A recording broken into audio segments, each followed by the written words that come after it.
দেখা যায় মসজিদে 5 ওয়াক্ত নামাজ পড়েন, মসজিদে নামাজ পড়েন, কপালে সেজদার দাগ আছে, পায়ের মধ্যে সেজদার দাগ আছে। এমন অনেক মানুষই নামাজও পড়েন কিন্তু অর্থনৈতিক জীবনে আবার সুদও খান। আর তারা কিন্তু রোজাও রাখবে, আবার তারাবির নামাজও পড়বে। এদের সংখ্যা কিন্তু কম নয়, আমাদের সমাজেই তারা থাকেন। হচ্ছে একটি মহিমান্বিত মাস, তার নাম কি ভাই? রমাদান। রমাদান আসতে হয়তো আর 2 সপ্তাহ বাকি নাই। আমাদের দুনিয়ার জীবনে আমাদের হায়াত কত হতে পারে? সর্বোচ্চ 60 থেকে 70 বছর অথবা 100 বছর, তাই তো? আমাদের এই পুরো হায়াতের মধ্যে সবচেয়ে গুরুত্বপূর্ণ সময় কোনটা বলেন তো দেখি? কোন সময়? যৌবনকাল। আমাদের পুরো হায়াতের মধ্যে যৌবনকালটা যেমন গুরুত্বপূর্ণ, একটা পুরো বছরের মধ্যে রমজান মাসটা তত গুরুত্বপূর্ণ। আমি কি বোঝাতে পারছি? আমাদের পুরো জীবনে আমাদের যৌবনকালটা যত গুরুত্বপূর্ণ, একটা বছরের মধ্যে রমাদান মাসটা তার চেয়েও বেশি গুরুত্বপূর্ণ। আমাদের হায়াত আগেকার উম্মতের হায়াতের চেয়ে অনেক কম। আগেকার উম্মত কেউ কেউ 1000 বছর, 2000 বছর, 500 বছর, 700 বছর, 800 বছর এমন বেঁচে থাকত। নূহ আলাইহিস সালাম শুধুমাত্র 950 বছর মানুষকে দাওয়াতই দিয়েছেন, বলেন সুবহানাল্লাহ। শুধুমাত্র 950 বছর মানুষকে দ্বীনের দাওয়াতই দিয়েছেন কোন নবী? নূহ আলাইহিস সালাম। আর বনু ইসরাইলের লোকজন কেউ 1000 বছর পর্যন্ত বেঁচে থাকত। তো সেই হিসেবে তো আমাদের হায়াত অনেক কম। কথা ঠিক না? ঠিক না বেঠিক? এই কম হায়াতকে মূল্যায়ন করে কিভাবে আল্লাহর সন্তুষ্টি অর্জন করব, এই কারণে আল্লাহ পাক আমাদেরকে কিছু ফজিলতের সময়, মাস এবং দিন দিয়েছেন। কিছু ফজিলতের সময়, ফজিলতের মাস, ফজিলতের দিন দিয়েছেন, যাতে করে অল্প সময়ের মধ্যে আমরা বেশি নেকি অর্জন করতে পারি, আলহামদুলিল্লাহ। ঠিক সেরকম একটা অনবদ্য মাস হচ্ছে কি ভাই? রমাদান। প্রশ্ন হচ্ছে, রমাদান মাসের রোজা ফরজ হলো কবে থেকে? এভরি সিঙ্গেল থিং যেটা এই দুনিয়ার জ্ঞানের সাথে সম্পৃক্ত, আমাদের যুব সমাজ সবার আগে খবর পেয়ে যায়, আলহামদুলিল্লাহ। কিন্তু দিনের জ্ঞানে আমাদের যুবকদের একটা বড় অংশই মিসকিন থেকে যায়। তবে আমরাও চ্যালেঞ্জ গ্রহণ করেছি ইনশাআল্লাহ, বাংলাদেশে কোনো জাহেল যুবক থাকবে না ইনশাআল্লাহ। বাংলার মাটির সমস্ত যুবকদেরকে আমরা দিন শেখাবো ইনশাআল্লাহ। কথিত দিন শেখাবো না ইনশাআল্লাহ, প্রকৃত দিন শেখাবো ইনশাআল্লাহ। কথিত দিন আর প্রকৃত দিন কি? কথিত ইসলাম হচ্ছে সেই ইসলাম যে ইসলাম পালন করলে কোনোদিনও আপনাকে একটা গালিও খেতে হবে না। এটা হলো কথিত ইসলাম। সুরসুরি মার্কা, গোলালু মার্কা, সব তরকারিতেই চলে, এরকম ইসলাম না নবী সাল্লাল্লাহু আলাইহি ওয়াসাল্লাম পালন করেছেন আর না সাহাবীরা পালন করেছেন। আমাদের নবীজিকে মানুষ সারা জীবনে 15টা গালি দিয়েছে। কয়টা গালি? নবী সাল্লাল্লাহু আলাইহি ওয়াসাল্লামের চেয়ে ভদ্র কোনো মানুষ আছে? নম্র কোনো মানুষ হয়? তিনি পুরো মানব জাতির জন্য নিজের জীবনটা বিলিয়ে দিলেন। নবী হওয়ার পরে শান্তিতে ঘুমাতেনও না, রাতের একটা অল্প অংশ ঘুমাতেন, আবার উঠে নামাজ পড়তেন। উম্মতের জন্য অবর্ণনীয় কষ্ট সহ্য করেছে। সেই মানুষটাকে মানুষ কেন 15টা গালি দিল? কারণ তিনি এমন একটা ইসলাম, প্রচলিত জাহিলিয়াতের বিরুদ্ধে এমন এক ইসলামের কথা বলেছিলেন, যে ইসলামে শুধু সৎ কাজে আদেশ ছিল না, অসৎ কাজে নিষেধও ছিল। কথা কি বুঝতে পারছেন? যে ইসলাম শুধুমাত্র সৎ কাজে আদেশ করতো না, অসৎ কাজে নিষেধও করত। তো এখন দেখা যায় আমরা মাশাআল্লাহ নামাজ, রোজা, হজ, যাকাত করি, তাসবিহ তাহলিল করি, দাড়ি টুপি রেখে ঘুরে বেড়াই, মনে করি যে আমরা প্রকৃত ইসলাম ফলো করছি। কোনো কোনো ক্ষেত্রে এই বিষয়টা সঠিক নয়। আপনি নামাজের দাওয়াত দিলে কেউ আপনাকে কিছু বলবে না, রোজা, হজ, যাকাত, জিকির আজকার, তাসবিহ তাহলিলের দাওয়াত দিলে কেউ কিছু বলবে না। যখনই আপনি বলতে যাবেন যে সারা বিশ্বে নির্যাতিত মুসলিমদের পক্ষে থাকতে হবে, তখনই সমস্যা।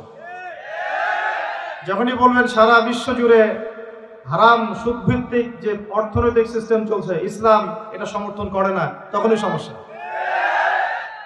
যখন আপনি বলবেন যে আল্লাহ পাকের এই জমিন, আল্লাহ পাকের এই পৃথিবী, আল্লাহ পাকের আকাশ, আল্লাহ পাকের মহাবিশ্ব, এই পুরো মহাবিশ্বে শুধু আল্লাহ পাকের সার্বভৌমত্ব চলবে, আর কারো চলবে না, তখনই সমস্যা।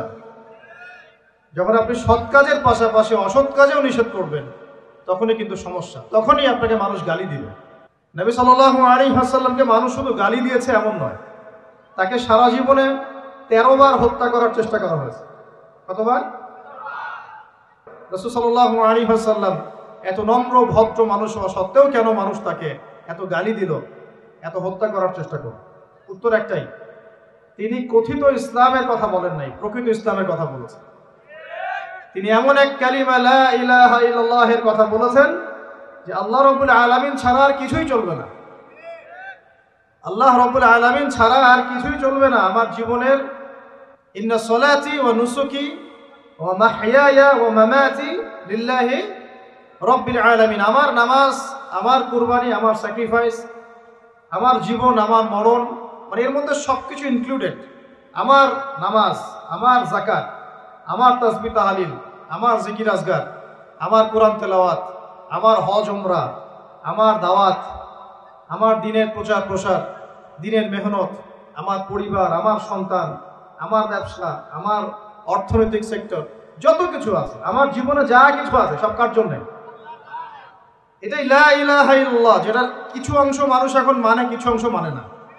দেখবেন, রাগ না করলে দেখাই, বহু মানুষ আছেন এই রমজান মাসেই ব্যবসা করবেন, তারাবিও করবেন, ব্যবসাও করবেন, রোজাও রাখবেন, কিন্তু রোজা রেখেও আপনারা মাপে কম দিবেন।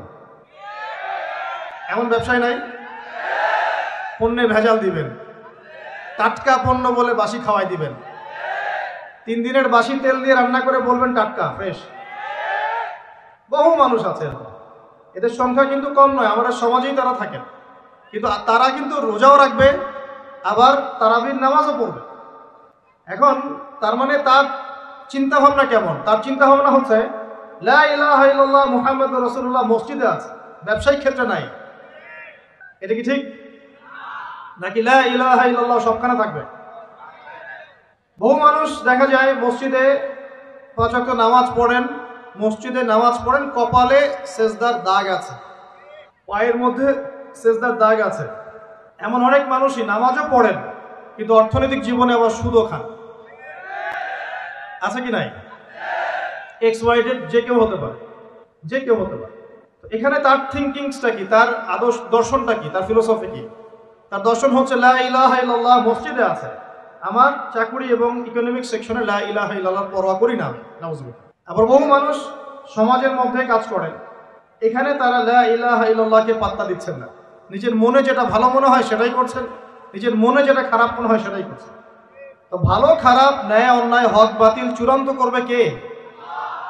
আল্লাহ পাক যেটাকে ন্যায় বলেছেন সেটাই ন্যায়, আল্লাহ পাক যেটাকে অন্যায় বলেছেন সেটাই অন্যায়, আল্লাহ যেটাকে হক বলবেন সেটাই হক, আল্লাহ যেটাকে বাতিল বলবেন সেটাই কি? এই বিষয়টা কি মানতে আমাদের আপত্তি আছে? পশ্চিমা সভ্যতার অনেক মানুষ বলে যে সমকামিতা ভালো জিনিস। কি? ওরা বলে ব্যক্তি স্বাধীনতা, একজন ব্যক্তির এখতিয়ার, স্বাধীনতা, সে ছেলেকে বিয়ে করতে পারে, মেয়েকেও বিয়ে করতে পারে। কোরআন কি বলছে? কোরআন বলছে এটা এত জঘন্য পাপ যে পাপের কারণে আল্লাহ একটা কওমকে আকাশে উঠিয়ে পাথর বর্ষণ করে জমিনে দফন করে দিয়েছে, কওমে লূত। তাহলে মানুষের চিন্তা আল্লাহ পাকের ওহীর মধ্যে পার্থক্য হলো না? পার্থক্য হলো কিনা? তাহলে এখন ন্যায় অন্যায়, হক বাতিল কে ফিক্স করবে, আমি নাকি আল্লাহ রাব্বুল আলামিন? বহু মানুষ মাদক দ্রব্যটাকে অনেকে হালাল মনে করে খায়, হালাল মনে করে, আবার অনেকে খায় কিন্তু এটা যে বড় মাপের কবিরা গুনাহ এটা সে বিশ্বাস করে না, চিন্তা করে না। তো মাদক হালাল না হারাম, ভালো না মন্দ, এই ডিসিশন কে নিবে, আমি না আল্লাহ? অনেকে জেনা করি, নাউজুবিল্লাহ, ফ্রি মিক্সিং এর মধ্যেও জেনা হয়, ছেলে মেয়েদের সাথে অবাধে জেনা হয়। এই যুগটা কিন্তু জেনারই যুগ। এখন জেনাকে উস্কে দেওয়া হচ্ছে। এখন তো দেখলাম যে ধর্ষকদের গ্যাং বের হয়েছে, গ্যাং, এরা মেয়েদেরকে টার্গেট করে করে ধর্ষণ করে, টার্গেটেড গ্যাং, কিশোর গ্যাং যেমন, এরকম ধর্ষণ গ্যাং আছে। আর মেয়েদেরকে ভুলিয়ে ভালিয়ে, প্রেমের কিছু প্রস্তাব দিয়ে ভুলিয়ে ভালিয়ে মেয়েদেরকে বিছানায় নিয়ে যায়, নিয়ে গিয়ে অবৈধ সম্পর্ক করে এটার ভিডিও ধারণ করে, পরে পরবর্তীতে মেয়ে এবং মেয়ের পরিবারকে ব্ল্যাকমেইল করে। এরকম গ্যাং বের হয়েছে। সমাজের প্রত্যেক বাড়ির কর্তা, ভাই, স্বামী এবং মা বোনদেরকে আমি আমার পক্ষ থেকে সতর্ক থাকার অনুরোধ করব, কোনো অবস্থাতেই নিজেদের পরিবারের সম্মান যেন নষ্ট না হয়। আর যদি এমন অপরাধ প্রমাণিত হয় অবশ্যই প্রশাসনের দ্বারস্থ হবেন এবং চক্ষু লজ্জা বাদ দিয়ে বিচারের আওতায় আনার চেষ্টা করবেন। আল্লাহ পাক তৌফিক দান করুন। তো আমি একটা কথার দিকে ফোকাস করছিলাম যে দেখুন, ন্যায় অন্যায়, হক বাতিল, সত্য মিথ্যা কে নির্ধারণ করবে? আমাদের কাছে যেটা ভালো মনে হয় সেটাই সবসময় ভালো নয়। আল্লাহর কাছে যা ভালো মনে হবে সেটাই ভালো। আল্লাহর কাছে যেটা খারাপ সেটাই খারাপ। রাসূলের কাছে যা ভালো সেটাই ভালো। রাসূল যাকে খারাপ বলেছেন সেটা কি খারাপ, সিম্পল। এই জিনিসটা চিন্তা করলেই ব্যাস আত্মসমর্পণ করা সহজ হবে ইনশাআল্লাহ। এখন আল্লাহ রাব্বুল আলামিন আমাদেরকে এই দ্বীন ইসলাম দিয়েছেন। দ্বীন ইসলামের ভিত্তি কি? কোরআন এবং হাদিস। ইসলামের ভিত্তি কি? কোরআন এবং হাদিস। নবী সাল্লাল্লাহু আলাইহি ওয়াসাল্লাম বিদায় হজের ভাষণে বলে গেছেন, তারাকতু ফীকুম আমরাইন, আমি তোমাদের মাঝে ছেড়ে গেলাম দুটো বস্তু। কয়টা বস্তু ভাই? লাম তাদিল্লু মা তামাসসাকতুম বিহিমা, তোমরা কোনোদিন পথভ্রষ্ট হবে না যতদিন পর্যন্ত এই দুটোকে আঁকড়ে ধরে থাকবে। এক, কিতাব আল্লাহ, আল্লাহর কিতাব মানে আল কোরআন, ওয়া সুন্নাতে নবীহি, এবং তার নবীর সুন্নাত মানে হাদিস। কোরআন এবং সুন্নাহ নবী সাল্লাল্লাহু আলাইহি ওয়াসাল্লাম রেখে গেলেন, আমাদেরকে বললেন দুটোকে শক্ত করে আঁকড়ে ধরে থাকতে। অন্য হাদিসে নবীজি বলছেন মারির দাঁত দিয়ে কামড়ে ধরে থাকবে। মারির দাঁত দিয়ে কামড়ে ধরবে, কারণ সামনের দাঁত দিয়ে কিছু কামড়ে ধরলে টান দিলে বের হয়ে আসে। মারির দাঁত দিয়ে কামড়ে ধরলে অত সহজে টান দিলে বের হবে না। তো নবীজি বলছেন কোরআন এবং সুন্নাহকে মারির দাঁত দিয়ে কামড়ে ধরে থাকবে। এখন আমরা যে বিষয় থেকে এখানে আসলাম, যে আল্লাহ রাব্বুল আলামিন আমাদেরকে যে পুরো জীবন দিয়েছেন, এই জীবনের মধ্যে যৌবন যত গুরুত্বপূর্ণ, আমাদের পুরো বছরের মধ্যে রমজান মাস কিন্তু তার চাইতে বেশি গুরুত্বপূর্ণ। রমাদানের সওম ফরজ হয়েছে দ্বিতীয় হিজরিতে। কত হিজরি ভাই? দ্বিতীয় হিজরি আবার কি? আল্লাহর নবীর নবুয়ত জীবন 23 বছর। কত বছর? এই 23 বছরের প্রথম 13 বছর তিনি ছিলেন মক্কায়। কোথায়? পরের 10 বছর ছিলেন কোথায়? মদিনায়। এই যে মদিনায় হিজরত করলেন তিনি, হিজরত মানে স্থানান্তরিত হলেন। এই হিজরতের প্রথম বছরটাকে বলা হয় প্রথম হিজরি, হিজরতের দ্বিতীয় বছরটাকে বলা হয় দ্বিতীয় হিজরি। এই দ্বিতীয় হিজরিতে আল্লাহ রাব্বুল আলামিন রমজান মাসের রোজাটা ফরজ করেছেন। তার আগে কি ফরজ ছিল তাহলে? তার আগে ফরজ ছিল আশুরা রোজা। কিসের রোজা? আশুরা রোজার নাম শুনেছেন তো? কোনটা? হ্যাঁ হ্যাঁ, যেদিনে মুসা আলাইহিস সালাম এবং বনু ইসরাইলকে আল্লাহ পাক ফেরাউনের বাহিনী থেকে নাজাত দিয়েছে, এটা না? আচ্ছা, এটা আগে ফরজিয়াতের পর্যায়ে ছিল। যখন রমাদানের সওম ফরজ করা হয় তখন এটা নফল হয়ে গেল এবং গুরুত্বপূর্ণ নফল। এখন দ্বিতীয় হিজরিতে শুধুমাত্র রোজাই কিন্তু ফরজ হয়নি, আরো দুইটা জিনিস হয়েছে যেটা অনেকে আলোচনায় নিয়ে আসেন না। দ্বিতীয় হিজরিতে 3টা জিনিস আমরা পেয়েছি। কয়টা ভাই? 3টা। এক, আগে আমরা নামাজ পড়তাম বাইতুল মাকদাস বা বাইতুল মাকদিস, ওই যে জেরুজালেম, সেদিকে মুখ করে নামাজ পড়তাম। ওইটা ছিল আমাদের কেবলা। কেন কেবলা ছিল? কারণ সমস্ত আম্বিয়া কেরামের বেশিরভাগই সেখানে এসেছেন এবং সেখান থেকে নবী সাল্লাল্লাহু আলাইহি ওয়াসাল্লামকে মেরাজে নিয়ে যাওয়া হয়েছে এবং ওই জায়গাটা বরকতময়। আমাদের প্রথম কেবলা ছিল বাইতুল মাকদিস, একটা বরকতময় জায়গা, যেই জায়গাকে কেন্দ্র করে শেষ জামানায় বহু ঘটনা ঘটবে। দেখবেন ওখানে যারা অধিবাসী তারাই দাজ্জালকে ফলো করবে এবং ঈসা আলাইহিস সালাম ইনশাআল্লাহ সেই জায়গা থেকে সারা বিশ্বে ইসলামিক রেভলিউশন ক্রিয়েট করবেন। 40 বছর তিনি এই পুরো বিশ্ব শাসন করবেন। নবী ঈসা আলাইহিস সালাম কোত্থেকে? এই জেরুজালেম থেকে। এগুলো অচির হবে এবং দাজ্জালকে সেখানেই হত্যা করা হবে। সুবহানাল্লাহ। এই জায়গাটা অনেক গুরুত্বপূর্ণ। এই কারণেই তো জিউসরা সব ওইখানে গিয়ে ঘাঁটি কেড়েছে, মুসলমানদেরকে মেরে কেটে বের করে দিচ্ছে, দিয়ে ওরা বসতি করা শুরু করেছে। কিন্তু এটাই হবে পৃথিবীর ইতিহাসে তাদের সর্বশেষ বসতি। বলেন আল্লাহু আকবার। এটা হবে পৃথিবীর ইতিহাসে, মানব সভ্যতার ইতিহাসে তাদের সর্বশেষ বাসস্থান। এরপরে কোনো বাসস্থান নাই।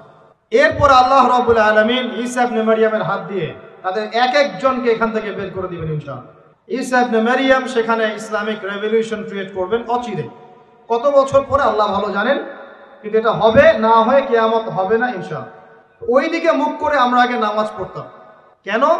এটা প্রমাণ করার জন্য যে মুহাম্মদ সাল্লাল্লাহু আলাইহি ওয়াসাল্লাম সমস্ত নবীদের মধ্যেই একজন। এই সমস্ত নবীদের প্রতি আমরা ঈমান রাখি আমরা তাদেরকে আলাদা করে চিন্তা করি না, করি? আমরা বিশ্বাস করি না মুসা আলাইহিস সালাম আল্লাহর নবী, ঈসা আলাইহিস সালাম আল্লাহর নবী, দাউদ, সুলাইমান সবাই আল্লাহর নবী, এবং মুহাম্মদ সাল্লাল্লাহু আলাইহি ওয়াসাল্লাম আল্লাহর নবী। কিন্তু ওরা বিশ্বাস করে না যে মুহাম্মদ সাল্লাল্লাহু আলাইহি ওয়াসাল্লাম আল্লাহর নবী। আমরা কিন্তু সমস্ত নবীদেরকে বিশ্বাস করছি, বলেন আল্লাহু আকবার। এখন দেখেন, এই একাত্মতা পোষণ করার জন্য আমরা কিন্তু প্রথম কিবলা ছিল আমাদের কোন দিকে? বাইতুল মাকদিসের দিকে। যখন ইহুদিরা মুহাম্মদ সাল্লাল্লাহু আলাইহি ওয়াসাল্লামকে দেখেও চিনল না, মদিনায় পেয়েও তার দ্বীন ইসলাম কবুল করলো না, তাকে শেষ নবী বলে স্বীকার করলো না, তখন আল্লাহ রাব্বুল আলামিন নবী সাল্লাল্লাহু আলাইহি ওয়াসাল্লামকে বললেন, তোমার চেহারা এখন ঘুরিয়ে নাও কাবার দিকে, বলেন সুবহানাল্লাহ। এই যে রমজান মাসে আমরা নতুন একটা দিক পেলাম, নতুন এক কিবলা পেলাম, নতুন একটা জাতি গঠন করলাম। আল্লাহু আকবার। রমজান মাস শুধু রোজা দেয় নাই, একটা জাতির ঐক্য দিয়েছে, বলেন সুবহানাল্লাহ। এই কথাটা অনেকে বলে না। রমজানে রোজা ফরজ হয়েছে, পাশাপাশি একটা নতুন জাতির উত্থান ঘটেছে। তার নাম কোন জাতি? মুসলিম জাতি। যে জাতি সমস্ত নবীদেরকে আল্লাহর নবী বলে স্বীকার করে। ইব্রাহিম আলাইহিস সালাম আল্লাহর নবী, আমরা তাও স্বীকার করি। দাউদ, সুলাইমান, মুসা, ঈসা সবাই আল্লাহর নবী, আমরা স্বীকার করি। তাওরাত, জাবুর, ইনজিল সমস্ত কিতাব আল্লাহ নাজিল করেছেন, আমরা স্বীকার করি। তবে আমরা বিশ্বাস করি এই কিতাব এবং রাসূলগণ একটা নির্দিষ্ট সময়, নির্দিষ্ট গোত্রের জন্য প্রযোজ্য ছিলেন। যখন মানুষ সেই আসমানি কিতাব বিকৃত করা শুরু করেছিল, আল্লাহ পাক নতুন কিতাব নাজিল করেছেন। এরই ধারাবাহিকতায় আল্লাহ পাক সর্বশেষ নবী মুহাম্মদুর রাসূলুল্লাহ সাল্লাল্লাহু আলাইহি ওয়াসাল্লামকে শেষ নবী করেছেন, যার পরে আর কোনো নবী নাই। এবং তার কাছে নাজিল করেছেন আল কোরআন। এই কোরআনের পরেও কোনো কিতাব নাই। এই যে একটা ইস্যু চলে মাঝে মাঝে, কিছু মানুষ আল্লাহর নবীর পরে নবুয়ত দাবি করে না, করে কি না? আপনারা মনে করেন যে এটা হচ্ছে একটা ধর্মতাত্ত্বিক ইস্যু, অনেকেই এটা মনে করে, বেশিরভাগ মানুষই মনে করে এটা একটা রিলিজিয়াস ইস্যু, তাই না? ধর্মতাত্ত্বিক ইস্যু। আসলে এটা একটা জিও পলিটিক্যাল ইস্যু, এটা একটা ভূ রাজনৈতিক ইস্যু। এটা শুধু ধর্মতাত্ত্বিক ইস্যু নয়। এই যে কয়দিন আগে মারামারি হলো না, আমরা তো অনেক খতমে নবুয়ত নিয়ে অনেক কথা বলছি না? আমরা তো বিশ্বাস করি মুহাম্মদ সাল্লাল্লাহু আলাইহি ওয়াসাল্লাম সর্বশেষ নবী, তারপরে কোনো নবী নেই। কিন্তু ভণ্ড নবী আসবে 30 জন। কতজন? বাংলাদেশে এই পাঞ্জাবকে কেন্দ্র করে এই ইংরেজ আমলে যে ঘটনাগুলো ঘটেছে, পাঞ্জাবি একজন মায়ের সন্তান বলেছে আমি মাহদি, আমি ঈসা, পরে বলেছে সেই নাকি নবী, নাউজুবিল্লাহ। তো এই ঘটনাটাকে আপনারা মনে করেন, বেশিরভাগ মানুষ মনে করেন যে এটা হচ্ছে একটা ধর্মতাত্ত্বিক ইস্যু। আসলে এই বিষয়টা হচ্ছে একটা জিও পলিটিক্যাল ইস্যু, ভূ রাজনৈতিক ইস্যু। এটার মধ্য দিয়ে একটা পলিটিক্স চলছে, সূক্ষ্ম পলিটিক্স। কেন একটা মানুষ এই দাবি করার সাহস পাবে একটা মুসলিম উম্মার মধ্যে, একটা মুসলিম সমাজের মধ্যে এরকম দাবি করার সাহস পাবে কিভাবে? একটা এলাকায় মনে করেন সবাই হাস পর্দা করে, ওখানে একটা মেয়ে কি একদম বিকিনি পরে বের হওয়ার সাহস পাবে? যখন সাহস পাবে তখন বুঝতে হবে ওর পিছনে অনেক শক্তিধর কোনো শক্তির হাত আছে। আদারওয়াইজ সে তো সাহস পেত না। বুঝতে পারছেন না কথা?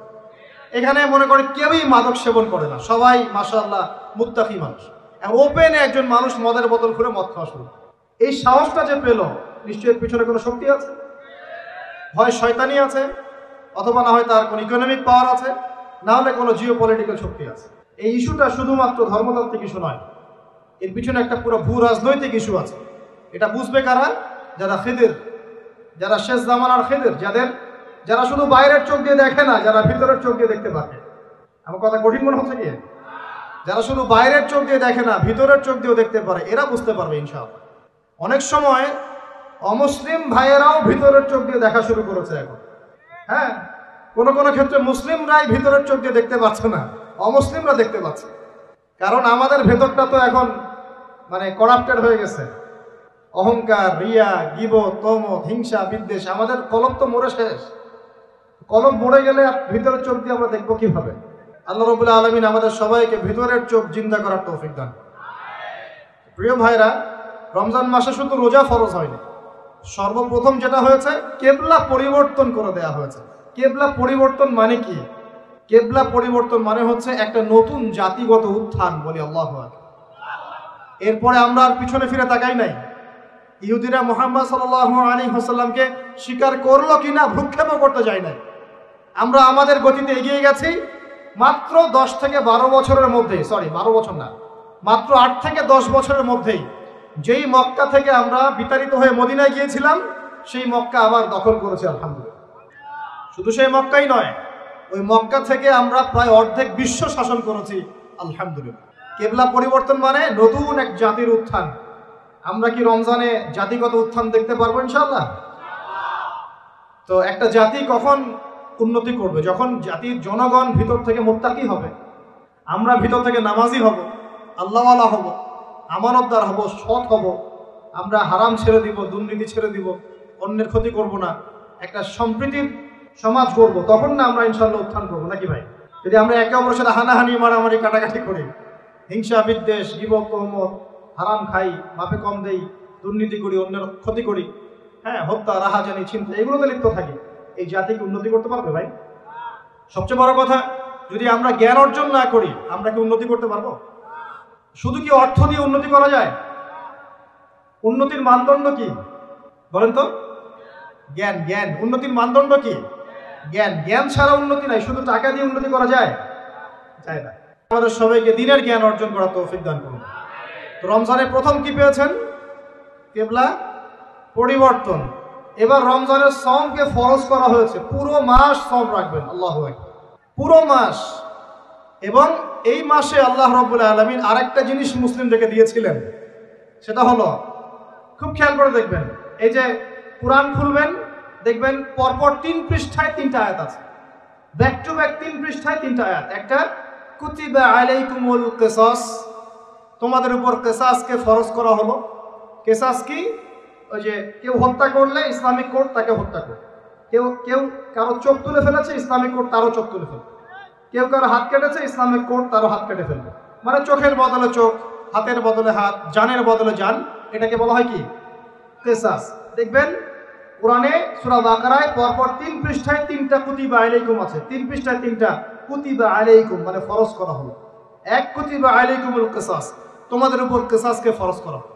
আর আল্লাহ পাক বলছেন, তোমরা যদি এই কিসাসটা করতে থাকো এর মধ্যে জীবন নিহিত আছে, তোমরা বুঝতে পারছো না। কারণ একজন খুনি মানুষকে আপনি যদি এক্সেস দেন সমাজে চলার, ও আরো 10টা খুন করবে কিনা? যখন ওকে বিচারের আওতায় নিয়ে আসবেন দেখবেন সব ঠান্ডা হয়ে গেছে। অতএব কিসাসের মধ্যে কি আছে? জীবন আছে, জীবন আছে এর মধ্যে।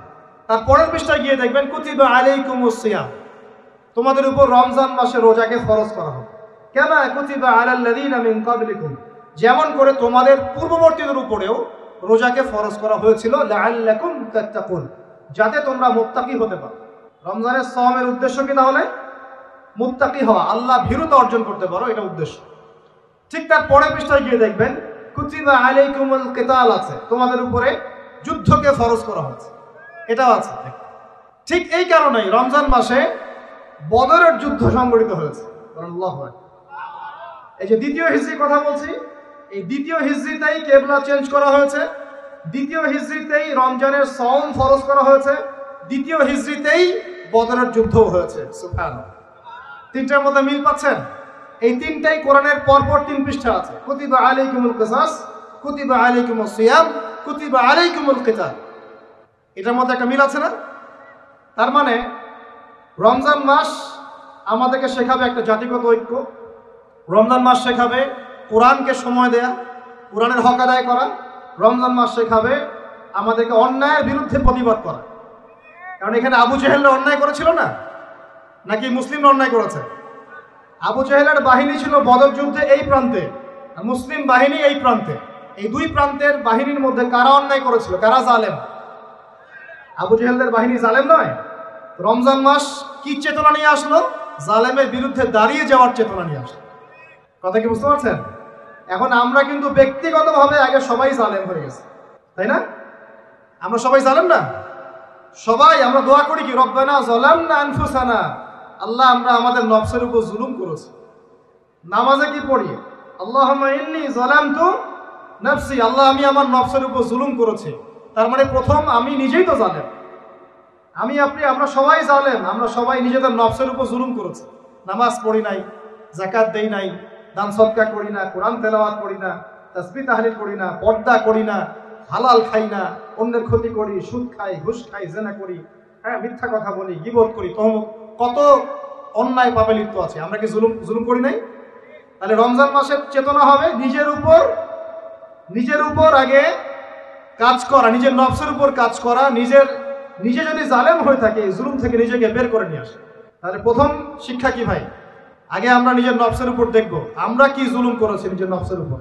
রমজান জালেমের বিরুদ্ধে দাঁড়ানোর মাস, আর সর্বপ্রথম জুলুম করেছে আমি আমার নফসের উপরে। আল্লাহ আমাদেরকে নফসকে সংশোধন করার তৌফিক দান করুন।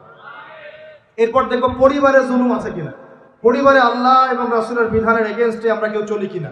যদি চলে, এখানে সংশোধন করতে হবে, রমজান মাস এই শিক্ষা দিবে। এরপর দেখবো আমার সেক্টর, আমি যেখানে কাজ করি, আমার সমাজ, আমার সংগঠন, আমার অমুক, আমার তমুক, এখানে জুলুম আছে কিনা। এখানে জুলুম থাকে রমজান মাসে, এই জুলুমের এগেইনস্টে আমাকে দাঁড়াতে হবে। এভাবে আস্তে আস্তে যত বড় পর্যায়ে যাবেন, রমজান তত বড় শিক্ষা দিবে ইনশাআল্লাহ। তো রমজান কয়টা জিনিস দিয়েছে ভাই? প্রথমে তিনটে। এক, কেবলা পরিবর্তন, একটা জাতিগত উত্থান। দুই, কোরআন নাজিল হয়েছে এই মাসে। তিন, এই মাসে আবার বদর যুদ্ধ হয়েছে। তিনটা জিনিস। আর আজকে আমরা আলোচনা করবো একটা জিনিস নিয়ে সংক্ষিপ্ত সময়ের মধ্যে, সেটা হলো কোরআন এবং রমাদান। একটু মনোযোগ দেন, খুব লম্বা আলোচনা করে আপনাদেরকে বিরক্ত করব না। যে কথাগুলো বলবো ইনশাল্লাহ আমি সারমর্ম কথা বলার চেষ্টা করছি ইনশাআল্লাহ। দেখুন, আমরা একটু এবার চলে যাবো সূরা কদরে। কোন সূরা ভাই? আল্লাহ পাক বলেন ইন্না আনজালনাহু ফি লাইলাতিল কদর, নিঃসন্দেহে আমি কোরআনকে নাজিল করেছি কদরের রাতে। কোন রাতে? ওয়া মা আদরাকা মা লাইলাতুল কদর। হে নবী মুহাম্মদ সাল্লাল্লাহু আলাইহি ওয়াসাল্লাম, আপনি কি জানেন কদরের রাত কি? লাইলাতুল কদরি খায়রুম মিন আলফি শাহর। আল্লাহ পাক বলেন কদরের রাত হচ্ছে হাজার মাসের চাইতে উত্তম। সুবহানাল্লাহ। তানাজ্জালুল মালাইকাতু ওয়ার রূহ, এই রাতে নাজিল হয়, অবতীর্ণ হন ফেরেশতা মণ্ডলী, আসমান থেকে সমস্ত ফেরেশতারা নেমে আসে। ওয়ার রূহু, এবং জিবরাইল আলাইহিস সালামও নেমে আসে। তানাজ্জালুল মালাইকাতু ওয়ার রূহু ফিহা বিইذনি রাব্বিহিম মিন কুল্লি আমর। এই রাতে আল্লাহ পাক তাকদীরের ফয়সালা করেন প্রত্যেকটা বিষয়ে। সালামুন হিয়া হাত্তা মাতলাইল ফজর, এবং ফজর পর্যন্ত এই রাতে শান্তি বিরাজ করে। শান্তি, শান্তি আর শান্তি। সুবহানাল্লাহ। এই রাতে যে ইবাদত করবে হাজার মাস ইবাদত করার নেকি পাবে ইনশাআল্লাহ। কেন এই রাতটা কেন ইম্পর্টেন্ট? একটাই কারণ, এই রাতে আল্লাহ পাক কোরআন নাজিল করেছেন। কি নাজিল করেছেন? কোরআন। এখন আসেন, একটু মনোযোগ ধরে রাখেন। আল্লাহ পাক কোরআন নাজিল করেছেন লাইলাতুল কদরে। আর লাইলাতুল কদর কোন মাসে? শাবানে, রজবে না রমজানে? আবার বলছি, আল্লাহ বলছেন আমি কোরআন নাজিল করেছি লাইলাতুল কদরে। তো লাইলাতুল কদর কি শাবানে, রজবে না রমজানে? তার মানে লাইলাতুল কদর রমজানে। রমজানের কোথায়? রমজানের শেষ দশকে। রমজানের শেষ দশকে 21, 23, 25, 27, 29, এই পাঁচটা বেজর রাতের যে কোনো একটা রাত হবে কি? লাইলাতুল কদর। তার মানে আমরা বুঝতে পারলাম কোরআন নাজিল হয়েছে লাইলাতুল কদরে, লাইলাতুল কদর হচ্ছে রমজান মাসে, অর্থাৎ কোরআন নাজিল হয়েছে রমজান মাসে। ঠিক আল্লাহ পাক সূরা বাকারায় বলছেন শাহরু রমাদানাল্লাযী উনজিলা ফীহিল কুরআন। রমজান সেই মাস যেই মাসে শুধু কেবলাই পরিবর্তন হয়নি, শুধু বদরের যুদ্ধই করা হয়নি, রমজান মাসে কোরআনও নাজিল হয়েছে। আল্লাহু আকবার। এখন বুঝতে হবে, এবার এই জায়গায় আসেন, যখন কোরআন নাজিল হচ্ছে তখনকার পরিবেশটা কেমন? এই যুবক ভাইরা একটু খেয়াল করেন, আপনাদের জন্য এই লেকচারটা ইম্পর্টেন্ট, কারণ আগামীর কাজগুলো আপনাদেরকে করতে হবে। রমজান মাসে কোরআন নাজিল হয়েছে, এখন দেখবো আমরা কোরআন কোন প্রেক্ষাপটে নাজিল হয়েছে, কেন নাজিল হলো, কোরআন নাজিল হওয়ার কি প্রয়োজন ছিল বিশ্বে। কোরআন নাজিল হয়েছে এমন একটা সমাজে, যে সমাজটাকে আমরা বলি আইয়ামে জাহিলিয়া। কি বলি ভাই? কোথায় নাজিল হয়েছে? হেরা গুহায়। কার উপর নাজিল হয়েছে? মুহাম্মদ রাসূলুল্লাহ সাল্লাল্লাহু আলাইহি ওয়াসাল্লামের উপরে। কখন, কিভাবে, কোন প্রেক্ষাপটে? প্রেক্ষাপটটা এমন ছিল, ওই সমাজটা ছিল আবু জেহেলের শাসন। কার শাসন? আবু জেহেল মানে কি? আবু জেহেল কি তার নিজের নাম? তার নিজের নাম হলো আবুল হাকাম। নিজের নাম কি? আবুল হাকাম মানে কি? আবুল হাকাম মানে জ্ঞানের পিতা। সোজা বাংলা ভাষায় বললে আবুল হাকাম মানে বুদ্ধিজীবী। আবুল হাকাম মানে কি? আমাদের সমাজে বুদ্ধিজীবীর অভাব আছে। টকশো মাথায় ফেলছে, একদম টকশোর পর টকশো, টকশোর পর টকশো, খালি বক বক বক বক বক বক, কাজের কাজ কিছুই নাই। কথা যতটুকু, কাজ তার চেয়ে অল্প। এত কথা, সুবহানাল্লাহ। মানে পৃথিবীর সব জ্ঞানী মানুষ এখানেই আছে। ভাবখানে এমন পৃথিবীর যত জ্ঞানী মানুষ আল্লাহ পাক এখানেই নাজিল করছেন। আবুল হাকাম, তার নাম আবুল হাকাম, জ্ঞানের পিতা। কার নাম আবুল হাকাম? তাহলে এখন বলেন আবু জেহেলের নাম আবুল হাকাম, তো এখন আমরা ওকে আবু জেহেল বলে রাখি কেন? বলেন দেখি, ও কোন জ্ঞান অর্জন করে নাই, কোন জ্ঞান চেনে নাই? যখন কোরআন নাজিল হচ্ছে এবং রাসূল সুন্নাহ দিয়ে দাওয়াতি কাজ করছেন, ইসলামের প্রচার করছেন, ও ইসলামের এই আলো চিনতে পারে নাই বলেই তার নাম আবু জেহেল। সে অনেক বস্তুবাদী জ্ঞানী ছিল ঠিকই, সে সমরবিদ্যা জানতো, অর্থনীতি জানতো, সে কূটনীতি জানতো, সে রাষ্ট্র পরিচালনার জ্ঞান জানতো, সে দারুন নাদওয়া পরিচালনা করত, সে ব্যবসা করতে পারতো, সে কি জানতো না? কেন তাকে আবু জাহেল বলছি? কারণ সে কোরআন সুন্নাহর জাজল্যমান সত্যটাকে ডিনাই করেছে। এই কারণে এরকম লোক আমাদের সমাজে আছে কি না? শুধু আমাদের সমাজে না, এরকম লোক দিয়ে এখনকার বিশ্বটাই ভর্তি। এখনকার বিশ্বে আবু জেহেল দিয়ে ভর্তি সব। অর্থনীতি, জিওপলিটিক্স, ভূরাজনৈতিক প্রেক্ষাপট, philosophy, science, arts, commerce, medical science, engineering, এমন কোনো জ্ঞান নাই যে তার জানা নাই। কিন্তু কোরআন এবং সুন্নাহর জ্ঞানে মিসকিন, সত্য চিন্তা মিসকিন। ওযু করতে পারে না, গোসল করতে পারে না, নামাজের ফরজ ওয়াজিব জানে না, সুন্নত মুস্তাহাব বোঝে না, কোরআন তেলাওয়াতও করতে পারে। একটা আয়াত তেলাওয়াত করতে দাঁত ভেঙে যাচ্ছে একেবারে। একটা আয়াত তেলাওয়াত করতে ওলামায়ে কেরামের সামনে বসলে একটা আয়াত তেলাওয়াত করতে 10টা ভুল বের করা যাবে। দিনের বেসিক জ্ঞান অর্জন করতে পারে। আবু জেহেল কাকে বলে? এই ধরনের মানুষকে আবু জেহেল বলে। আবু জেহেল কাকে বলে? কন্টেন্ট বানা দিয়ে দিও অনলাইনে। আবু জেহেল কাকে বলে? আবু জেহেলের সংজ্ঞা কি? আর আবু জেহেলের যুগে কি ছিল ভাই? আবু জেহেলের যুগে অনেকদিন বলেছি মেজর 5টা সমস্যা ছিল। কয়টা? মেজর 5টা। মাইনর সমস্যা অনেক, মেজর 5টা। এক, আবু জেহেলের যুগের বেশিরভাগ মানুষ শিরক করতো। কি করতো ভাই? লাত, উজ্জা, হবল, মানাত এইসব মূর্তি পূজা করতো। এখন হয়তো মুসলিম সমাজে এটা নাই ঠিকই, কিন্তু মুসলিমরা এখন কবর মাজার পূজায় শুরু করেছে, করে নাই? মুসলিমরাও এখন নেক্সট শুরুতে ধোকা খাচ্ছে। শিরক তো আমাদের সমাজে চলছে। শিরক কি হয় কেন আমি লেকচার দিয়েছি, দেখবেন মুসলিম সমাজে কত শিরক চলছে। রাস্তাঘাটে উঠতে বসতে পেপার পত্রিকা খুললেই শিরক। পেপার খুলবেন রাশিফল, সিংহ রাশি, কন্যা রাশি, দিনটা কেমন যাবে বিশ্বাস করলে মুশরিক হয়ে যাবে। রাস্তার পাশে টিয়া পাখি দিয়ে ভাগ্য পরীক্ষা করছে, হাতটা দেখে যান তো ভাই কি আছে, বললেই শিরক হয়ে যাবে। আংটি বিক্রি করছে, আংটি পরলে রোগ ভালো হবে, হাতে দিল রোগ ভালো হবে এই উদ্দেশ্যে, মুশরিক। হাতে দিয়েছে রোগ ভালো হবে, আমার ডায়াবেটিস ভালো হয়ে যাবে, বিসমিল্লাহ, ব্যাস মুশরিক, নাউজুবিল্লাহ। এই আকীদা নিয়ে পড়লেই মুশরিক। মুসলিম সমাজে অহরহ শিরক আছে। বাসায় মা বোন যারা আছে অনেকেই দেখা যায় চুল আশ্রয়, চিরুনি পরে গেলে বলে আজকে মেহমান আসবে। কি আসবে আজকে? মেহমান আসবে আজকে, বললেই শিরক। বাসা থেকে বের হচ্ছেন, আপনার পাঞ্জাবিটা একটু আটকে গেছে, আপনার স্ত্রী বলছে একটু বসে যান, অমঙ্গল হতে পারে, বসেন, বাস মুশরিক, শিরক হয়ে গেল। মুসলিম সমাজে রন্ধ্রে রন্ধ্রে শিরক এখন। আবু জেহেলের যুগে শিরক ছিল। এগুলো বলতে থাকলে এটা নিয়ে আলোচনা করতে হবে। আলোচনার টপিক আমার আজকে অন্য। আবু জেহেলের যুগে কি ছিল ভাই? শিরক ছিল। সমাজে রন্ধ্রে রন্ধ্রে শিরক ছিল। এখনকার সমাজেও শিরক আছে। তারা লা ইলাহা ইল্লাল্লাহ না পড়ে শিরক করতো, আমরা পড়েও শিরক করি। আল্লাহ পাক আমাদের সবাইকে শিরকের পাপ থেকে হেফাজত করুন বলি। এই একটা পাপ যদি কেউ না করে ইনশাআল্লাহ সে জান্নাতে যাবে। যতই পাপ করুক না কেন, জেনা করেছে, মদ খেয়েছে, মিথ্যা বলেছে, অনেক কিছু করেছে, শুধু শিরকের পাপ করে নাই, আল্লাহ তাকে মাফ করে দিবেন ইনশাআল্লাহ। বিশ্বাস করলেন না কথাটা? নবীজি বলেছেন এই উম্মতের যে কোনো ব্যক্তি যতই পাপ করুক না কেন আল্লাহ পাক সমস্ত পাপ মাফ করতে পারেন, কিন্তু শিরকের গুনাহ আল্লাহ পাক মাফ করবেন। তওবা করে যদি মারা না যায় মাফ করবেন। একটা এক্সাম্পল দিয়ে বোঝাচ্ছি তাহলে ক্লিয়ার হয়ে যাবে। মনে করেন কেউ একজন জেনা করেছে, তওবা করার সুযোগ হয় নাই, মারা গেছে, নাউজুবিল্লাহ। এখন আল্লাহ পাক কিয়ামতের মাঠে এই জেনার পাপটা মাফ করে দিতে পারেন, যদিও সে তওবা করে নাই। যদিও সে তওবা করে নাই, আল্লাহ পাক এই পাপটাও মাফ করতে পারেন। কিন্তু একজন ব্যক্তি শিরক করেছে, তওবা করে নাই, কিন্তু এই অবস্থায় যদি কাল কিয়ামতের মাঠে আল্লাহর সাথে সাক্ষাৎ করে, আল্লাহ তার গুনাহ মাফ করবেন। এই শিরক আর অন্য পাপের এই হলো পার্থক্য। তাহলে সবচেয়ে কোন বিষয়টা থেকে আমাদের বেঁচে থাকা উচিত ভাই? শিরক কিও কেন, একটা বই পাওয়া যায়, কিনে নেবেন।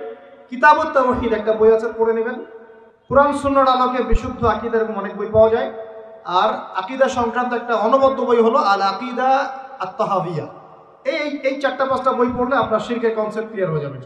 আল্লাহ পাক আমাদেরকে পড়াশোনা করার তৌফিক দান। এবার আসেন, আবু জাহেলের যুগে ছিল সুদ। সুদ বোঝেন কিনা? 100 টাকা দিলাম 105 টাকা দেওয়া লাগবে।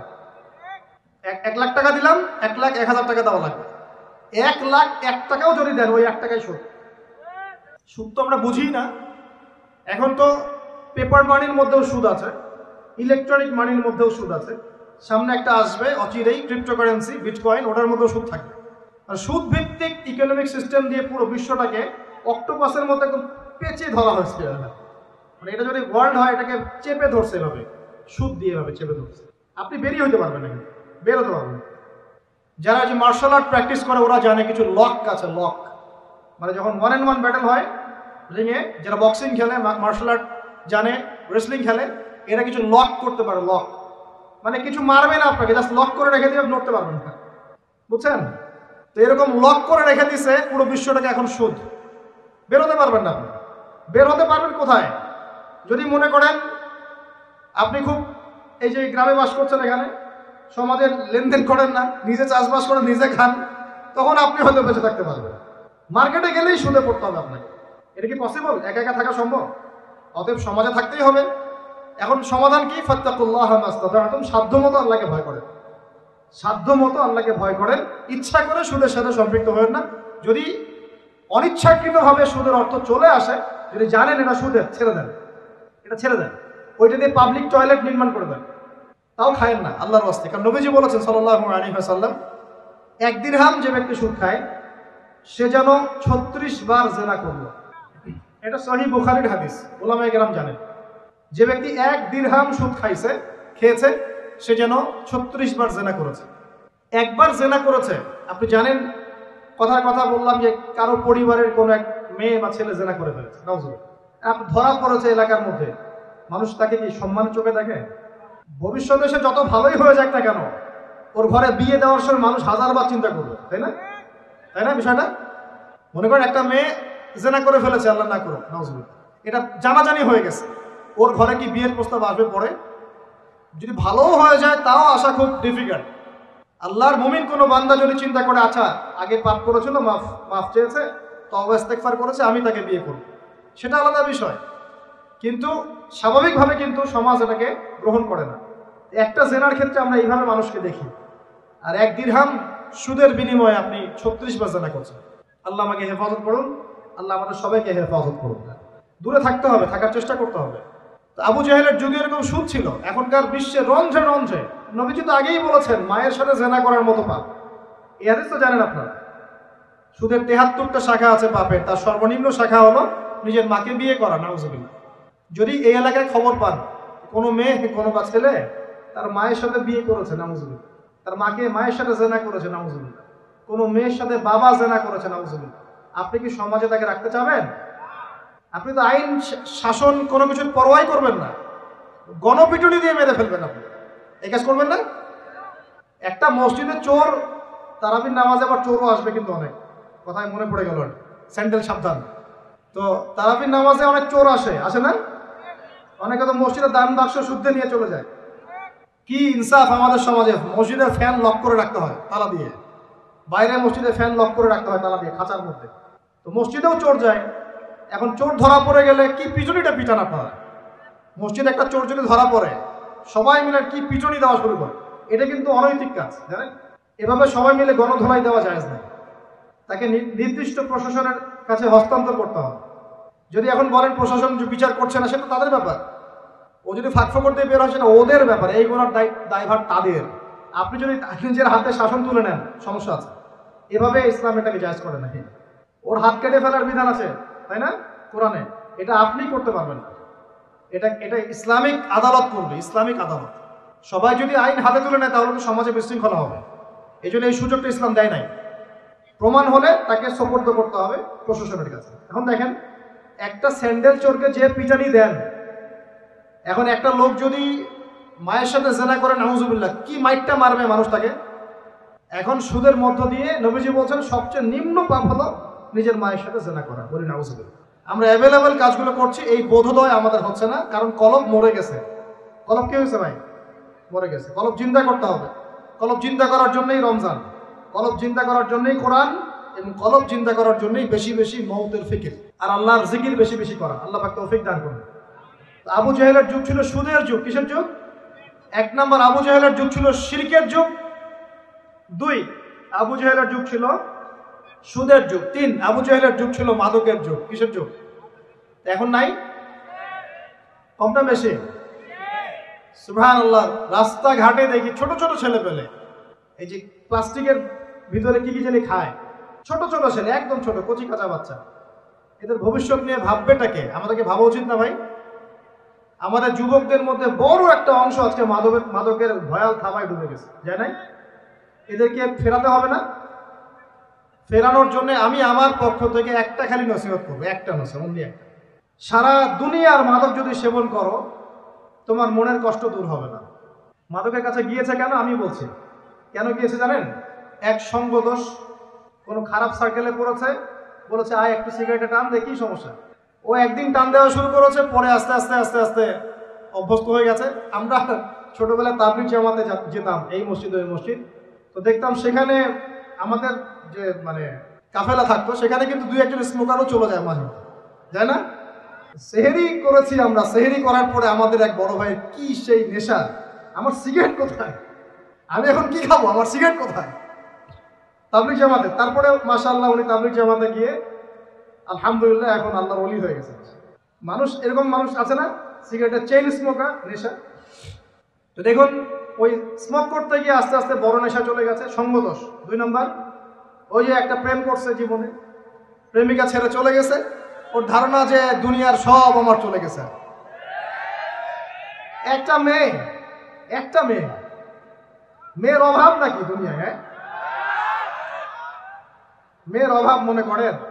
শেষ জামানায় একটা ছেলের ঘাড়ের মধ্যে 40টা মেয়ে থাকবে।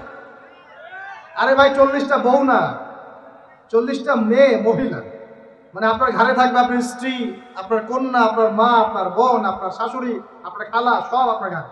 শেষ জামানায় মেয়েদের সংখ্যা আস্তে আস্তে বাড়তে থাকবে, ছেলেদের সংখ্যা আস্তে আস্তে কমতে থাকবে।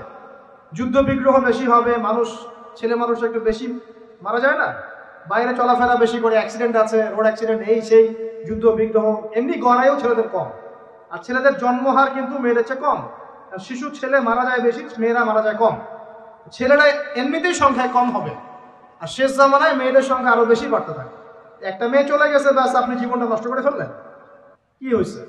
আর এগুলো কিন্তু কোনো ভালোবাসা না, এগুলো হচ্ছে একটা আবেগ। এটার নাম কি ভাই?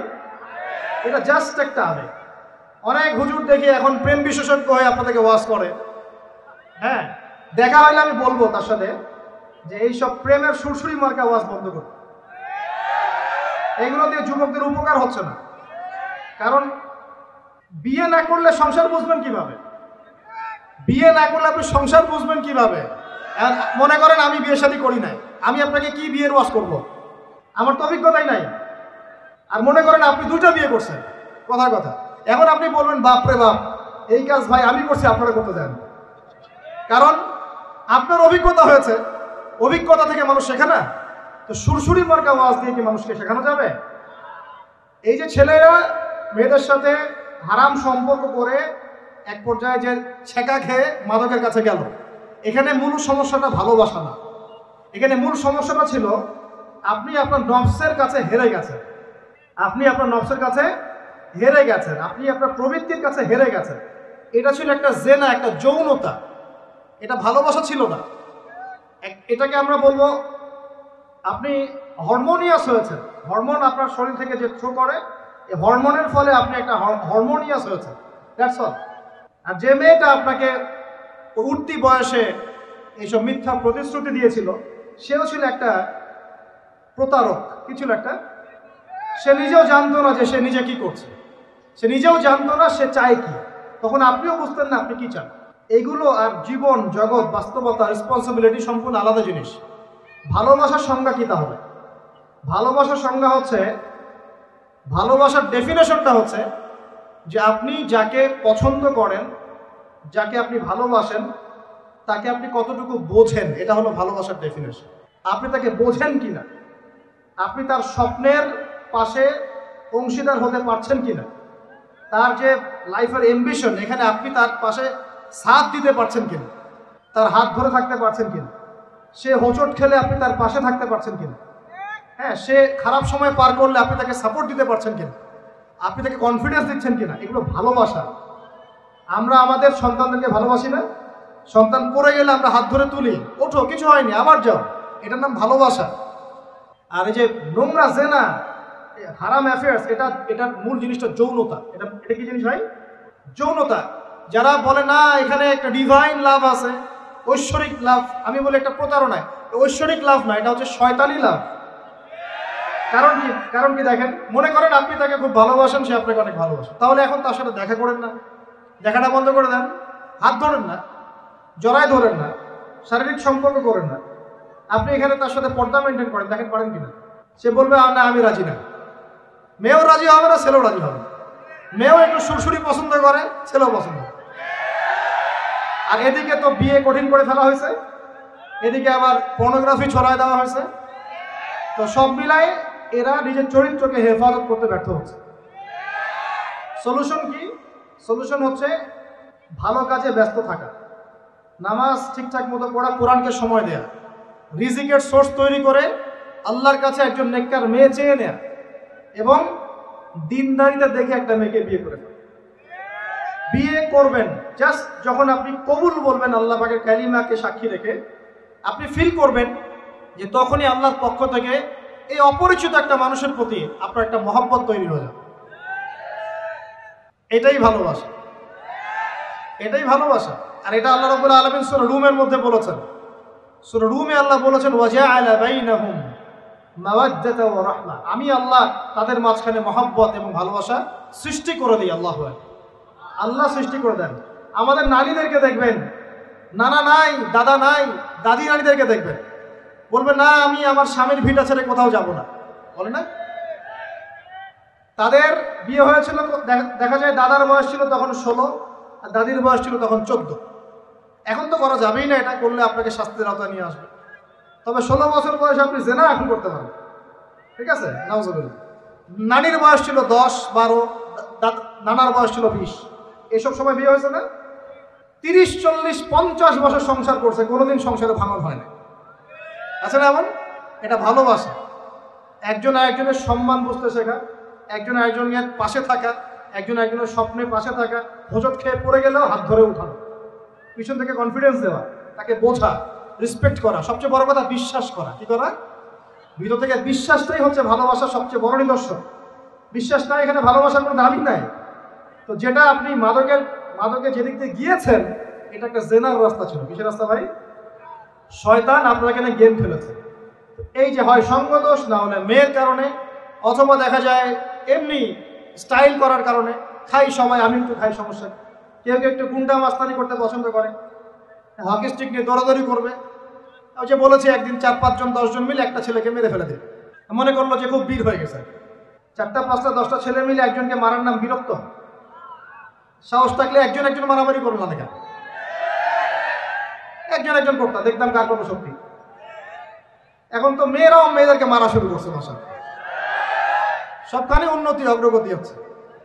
এটা নারী উন্নয়ন। এটা কি নারী উন্নয়ন না? হ্যাঁ, মাশাআল্লাহ।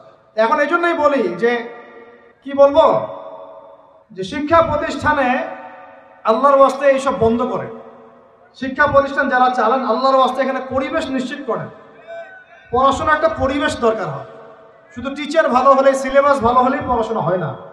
একটা পরিবেশ লাগে, সুন্দর একটা পরিবেশ লাগে, যেখানে এ ধরনের প্রবলেম ফেস করে ছাত্রদেরকে, সেখানে কি পড়াশোনা হবে? আল্লাহ পাক আমাদের সবাইকে বোঝার তৌফিক দান করুন। দেখুন, আবু জাহেলের যুগে মাদক ছিল, এই যুগে আছে কি নাই? আছে না? আমি যে নসিহতটা করতে যাচ্ছিলাম সেটা শোনেন। সেটা হলো, সারা দুনিয়ার সমস্ত কষ্ট, সারা দুনিয়ার যত কষ্ট, দুঃখ এবং যন্ত্রণা যা আপনি নিজের মনে করছেন যেগুলো আমার, মাদক আপনার এই কষ্ট, দুঃখ, যন্ত্রণা নেভাতে পারবে না। কি নেভাবে? আমি আপনাকে ভাই হিসেবে পরামর্শ দেই, জাস্ট দুটো কাজ করবেন, আপনার সমস্ত দুঃখ, কষ্ট, যন্ত্রণা শেষ, মুহূর্তেই শেষ। 1 নাম্বার, সুন্দর করে ওযু করে মসজিদে গিয়ে আল্লাহকে সেজদা করেন, আপনার সমস্ত কষ্ট চলে যাবে ইনশাআল্লাহ। চলে যাবেই, আমি গ্যারান্টি দিচ্ছি 100%।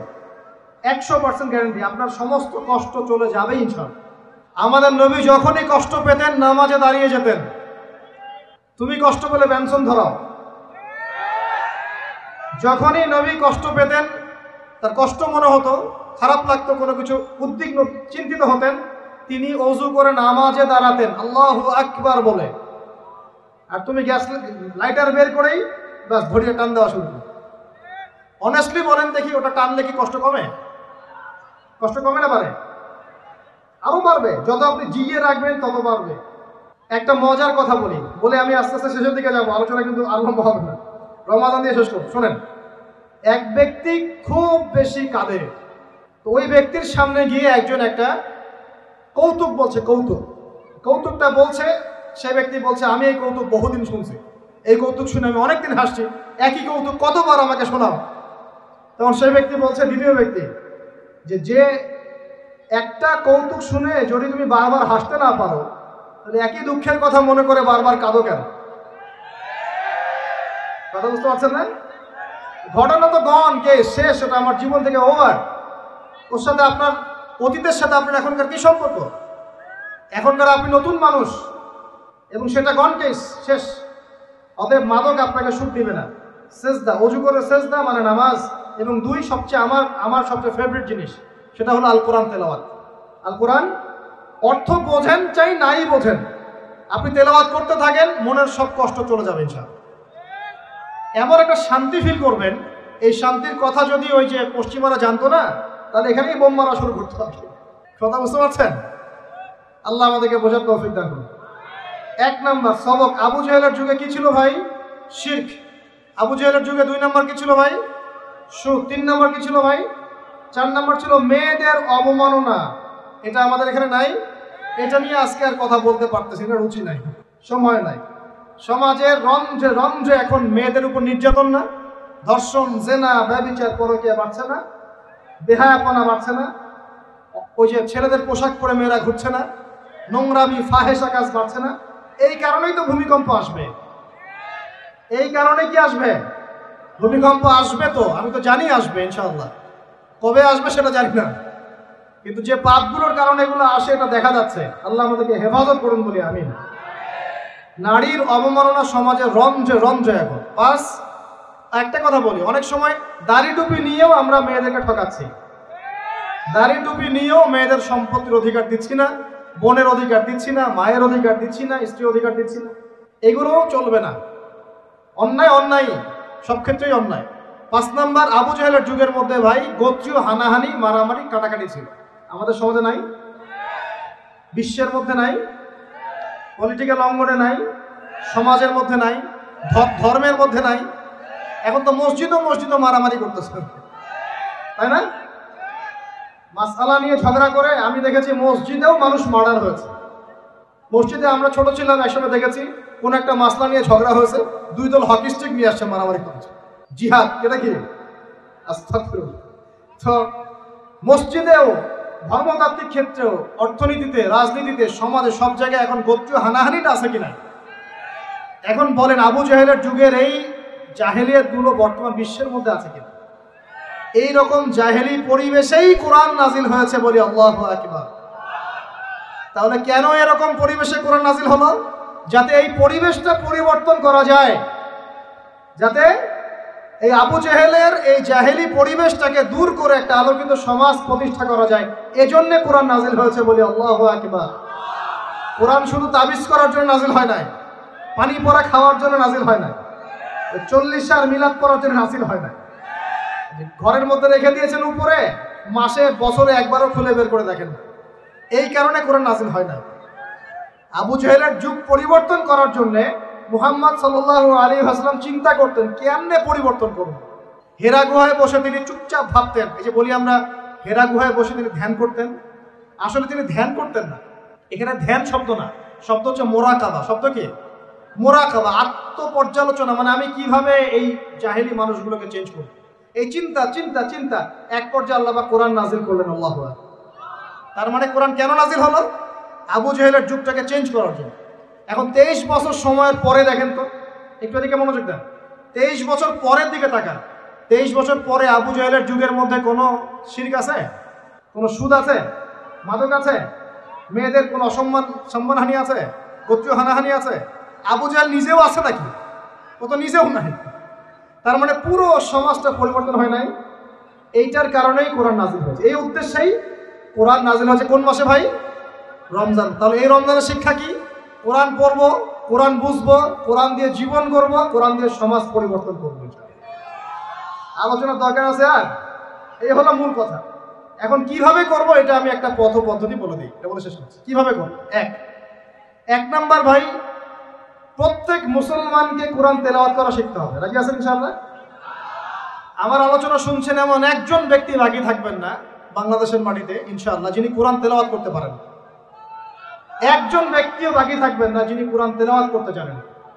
আল্লাহ পাক আমাদের সমস্ত দিনী ভাই বোনদেরকে, আমাদের রাজনীতিবিদ, আমাদের প্রশাসনের কর্মকর্তা, আমাদের সমাজের নেতা, অর্থনৈতিক নেতা, আমাদের যুবক যুবতী, কিশোর কিশোরী, তরুণ তরুণী, সবাইকে আল্লাহ পাক কোরআন তেলাওয়াত করার তৌফিক দান করেন। সবাই আমাদের ভাই না? এই পুরো দেশ আমাদের না? জাতি আমাদের না? আমরা কি কেউ কারো শত্রু? আমরা সবার জন্য দোয়া করবো ইনশাআল্লাহ। আল্লাহ পাক সবাইকে কোরআন তেলাওয়াত করার তৌফিক দান করেন। সমাজ পরিবর্তন করতে চান, কোরআন তেলাওয়াত করতে পারেন না, এই ভণ্ডামি চলবে না। এই ভণ্ডামি চলবে না। আল্লাহর ওয়াস্তে আল্লাহকে সাক্ষী রেখে বলেন, এই রমজানে আমরা কোরআন তেলাওয়াত করা শিখবো ইনশাআল্লাহ। কারণ রমজান মাসে কোরআন নাজিল হয়েছে, এই মাসের হক আমি আদায় করবো ইনশাআল্লাহ। 2 নাম্বার, কোরআন অবশ্যই কিছু অংশ মুখস্থ করতে হবে। কিছু অংশ বলতে 1টা সূরা, 5টা সূরা, 10টা সূরা, 1 পারা, 2 পারা, 3 পারা, পারলে পুরো কোরআন। নামাজ পড়তে কয়টা সূরা লাগে? 10টা সূরা হলে নামাজ পড়া যায় না? 5টা সূরা হলে নামাজ পড়া যায় না? আমরা সারা জীবনে যে বাংলা, ইংরেজি, অঙ্ক, গণিত, সমাজ, বিজ্ঞান, ধর্ম পড়ে শেষ করলাম, হ্যাঁ? তো কোরআনের যদি একটা পারা মুখস্থ করতে না পারি, আমরা কোন মুখ আল্লাহর কাছে দেখাবো বলেন তো দেখি? আমাদের এই চেহারাটা নবীকে দেখাতে হবে না? দেখাতে হবে। কিন্তু হাউজে কাউসারে নবী দাঁড়িয়ে থাকবেন, আমরা কিন্তু সামনে যাব, এই মুখ নিয়ে যাবো, ইয়া রাসূলুল্লাহ আমি কোনোদিন কোরআন পড়ি নাই, ইয়া রাসূলুল্লাহ আমার পেটে বোম মারলেও সূরা ফাতিহা বলতে পারি না, এই মুখ নিয়ে যাব? আমরা এই মুখ নিয়ে যাবো না ইনশাআল্লাহ। আমরা এমন মুখ নিয়ে যাব, ইয়া রাসূলুল্লাহ আমি আমার সারা জীবন খাটিয়ে দিয়েছি কোরআনের দাওয়াতে, কোরআনের প্রতিষ্ঠায়, কোরআনের সংগ্রামে, কোরআন সমাজে বাস্তবায়নের জন্য ইনশাআল্লাহ। এই মুখ নিয়ে যাবো ইনশাআল্লাহ। এবং কোরআন আমার কলিজার মধ্যে আছে, বইয়ের পৃষ্ঠার দরকারই নাই, কোরআন কলিজার মধ্যে থাকবে, হিফজ থাকবে ইনশাআল্লাহ। 1 পারা করে হিফজ করতে পারবো না ইনশাআল্লাহ ভাই? অল্প একটু টার্গেট দিলাম, সবাই মিনিমাম 1 পারা কোরআন তেলাওয়াত করব প্রত্যেক দিন ইনশাআল্লাহ। আর 1 পারা কোরআন হিফজ করবো ইনশাআল্লাহ এই রমজানে। রাজি আছি ইনশাআল্লাহ? 1 পারা বলতে 30তম পারা, আম্মা ইয়াতাসাআলুন, এখান থেকে নিয়ে মিনাল জিন্নাতি ওয়ান নাস, 37টা সূরা। কয়টা সূরা ভাই? ডেইলি একটা করে করলেই হয়ে যাবে ইনশাআল্লাহ। পারা যাবে ইনশাআল্লাহ? আল্লাহ পাক তৌফিক এনায়েত করুন, বলি আমিন। মন থেকে দোয়া করি আল্লাহ পাক যুবক ভাইদেরকে কবুল করুন। শয়তান 3টা ধোঁকা দিবে। কয়টা? এটা দিবেই। আমি ওয়াজ করে যাই, বাসায় যান, তারপরে শুরু হবে, শয়তান চলে আসবে, ফুল যা সিমের মতো আর শয়তান আসবে, এসে বলবে এক নাম্বার বলবে আমি তো অনেক জানি,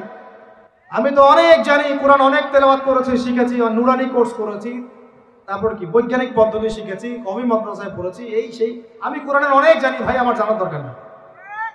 শয়তান প্রথম এটা দিবে আপনাকে। মনে রাখবেন, জ্ঞানের কোনো শেষ নাই, জানার কোনো শেষ নাই। এখন আমার কাছে মনে হয় ইসলামের আমি 10% জ্ঞানও এখন অর্জন করতে পারি নাই, আল্লাহর কসম করে বলছি, এটা আমার কাছে এমনই মনে হয়। 2 নাম্বার, শয়তান এসে বুঝাবে যে তুই তো পারবি না রে বাবা, তোর দ্বারা হবে না। আমি পারবো না রে ভাই, আমার দ্বারা হবে না, এটা কঠিন, অফ উচ্চারণ করতে আমার গলা ভেঙে যাচ্ছে, হ্যাঁ উচ্চারণ করতে আমার কষ্ট হচ্ছে, আমি পারবো না রে ভাই, আমার দ্বারা হবে না। এরকম বুঝায় না? আমার গলায় আমার আসে না, আমি পারবো না, আমার বয়স হয়ে গেছে ভাই, পারি না। এটা শয়তান বুঝায় আপনাকে। আপনি পারবেন ইনশাআল্লাহ, আপনিই পারবেন ইনশাআল্লাহ। 3 নাম্বারটা মারাত্মক, এটা যুবকদেরকে বেশি বোঝায়। সেটা হলো, আরে এত তাড়াহুড়ার কি আছে, এখন অনেক সময় পরে আছে, পরে শিখে নিব, আগে কেবল বিয়েটা তো করি, বাচ্চা কাচ্চা হোক, হ্যাঁ একটা বাড়ি করি, শেষ বয়সে গিয়ে শিখবো, হজ করবো, উমরা করবো, চিল্লা দিব, কোরআন তেলাওয়াত করবো। শয়তান শিখায় না, এগুলো বোঝায় না?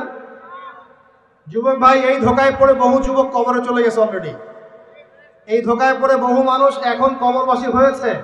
তারা আল্লাহর কাছে প্রতি মুহূর্তে একটাই কথা বলে, রব্বানা আবসারনা ওয়া সামি'না ফারজি'না না'মাল সালিহান ইন্না মুকিনুন। হে আল্লাহ, আমরা আজকে দেখতে পারছি, পরকাল আমরা দেখেছি, পরকাল শুনেছি, বুঝেছি। আল্লাহ, তুমি আমাদেরকে একটাবার খালি দুনিয়ায় ফেরত দাও, না'মাল সালিহান, আমরা সৎ কাজ করে আবার ফিরে আসবো। সব সময় বলতে আছে পরকালবাসী, এখন সব সময় বলতে আছে। আল্লাহ ফিরাই দিবে? ব্যাস এতটুকু মনে রাখেন, শয়তান এই তিনটা ধোঁকা দিবে। আল্লাহ আপনাকে বোঝার তৌফিক দান। এক নাম্বার ওয়াদা করছি ভাই, রমজানে কোরআন নাজিল হয়েছে, এই কোরআনের হক আদায় করবো ইনশাআল্লাহ। কোরআন রমজান মাসে কেন নাজিল হলো? আবু জেহেলের যুগ পরিবর্তনের জন্য। আর আবু জেহেলের যুগ একদিনে পরিবর্তন হয় নাই, নবীজি 23 বছর লেগেছে। একা একা করেন নাই, সাহাবীদেরকে নিয়ে করেছেন। কথা কি বুঝতে পারছেন, ধরতে পারছেন? এরপরে কি কি কাজ করেছেন বলে এই এই এই বাস্তবতায় এসেছেন। এক নাম্বার, তারা কোরআন পড়া শিখেছেন। আমরা সবাই কোরআন পড়া শিখব ইনশাআল্লাহ। 2, কোরআনের একটা ন্যূনতম অংশ আমাকে হিফজ করতেই হবে, আল্লাহ তৌফিক দান করুন। 3 নাম্বারটা সবচেয়ে ইম্পর্টেন্ট, সেটা হলো কোরআনের অর্থ অবশ্যই বুঝতে হবে ইনশাআল্লাহ। এটা নিয়ে তো অনেকে তর্ক করেছে আমার সাথে গত বছর। আমি এখনো বলছি, কোরআনের অর্থ যদি না বোঝে কেউ, কোরআনের পরিপূর্ণ হক আদায় কখনোই হবে না।